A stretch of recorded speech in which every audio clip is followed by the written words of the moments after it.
Sinestra. Hello there, with this video I'm going to continue to celebrate the harmony between the Sega Genesis and Super Nintendo, since we now live in a day and age where both can be played and appreciated. So here's another batch of games that appeared on both systems but are decidedly better on the Genesis for one reason or another. And again, I want to point out that I'm not including stuff like Zombies Ate My Neighbors, Aladdin, or Earthworm Jim for the reason that they're very good games on both systems. If you pick to play one on one system or another, you can't go wrong with either.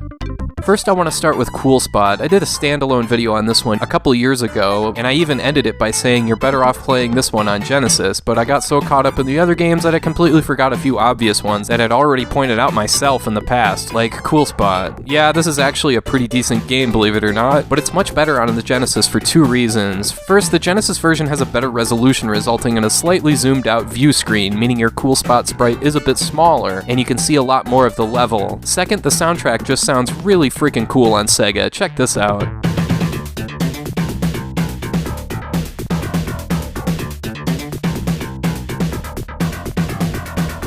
So yeah, Cool Spot may be shameless product placement, but it's actually not that bad of a platformer, especially on Genesis. Next is James Pond 2, which received a Super Nintendo port titled Super James Pond. This series originated on the Genesis, so it might seem obvious that the Sega version is better, but that's not always the case, since a game like Sparkster is on the same level of quality as a game like Rocket Knight Adventures 2. But James Pond is no contest. Take one look at Super James Pond, and one thing stands out. This game is ugly. Also, the controls are weirdly slippery. The feel of this game is just all wrong. James Pond 2 on Genesis, meanwhile, is... okay, it's still kinda ugly, but Sega's muted color palette is actually beneficial in this case, and the controls are so much smoother, it actually plays kind of a bit like Kid Chameleon. But yeah, ignore Super James Pond and play James Pond 2 instead.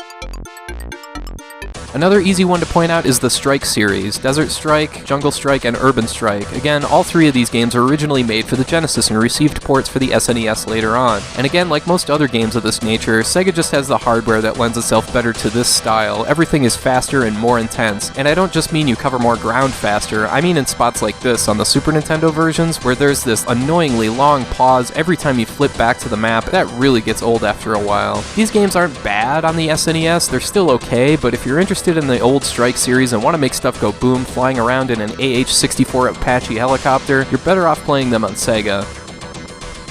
In a similar vein, there's also Mickey Mania. No, unfortunately, you do not make stuff go boom in this game, although that'd be pretty damn cool, but the difference is very stark in just how each game respects the player's time. Same as the Strike series, the loading time for the Super Nintendo game is kind of ridiculous. I mean, this is a cartridge game, right? Not a CD? Also, the Genesis version just feels livelier. The SNES version feels more deliberate, like Mickey is walking through a swamp or something. The Genesis version also has a wider resolution. Both games look great, of course, but I'd much rather play the Genesis version.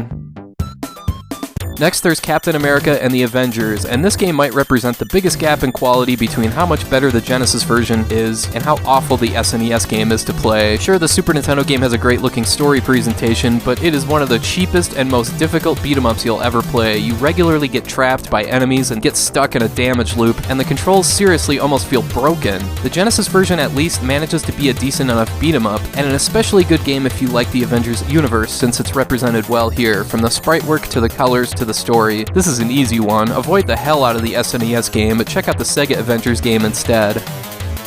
Flashback is a cinematic platformer that was developed by game designer Paul Cuisset with the Genesis in mind, although it came out for like a dozen other platforms at around the same time. The Super Nintendo also got a port a year after the Genesis, and at first glance, yeah, that game looks good enough, but this is one of those you gotta play for yourself. Cinematic platformers can be hard to judge because they play so differently than other games. You have to be purposefully methodical and deliberate, dodge first, then fire, all while being very careful. Sega did a better job with this one in my opinion. The SNES port has some trouble with lag and slow down in places, and the balance of speed between your character and enemies just feels off-kilter. After you play both versions, it's easy to see Flashback was developed for the Genesis.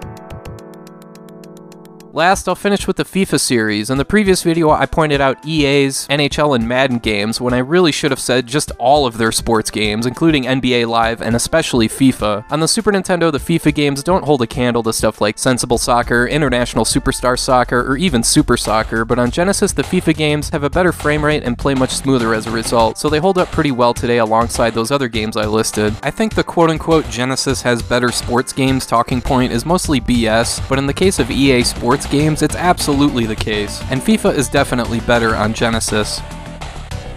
Anyway, that's all for now. Thanks for watching, and have a good rest of your day.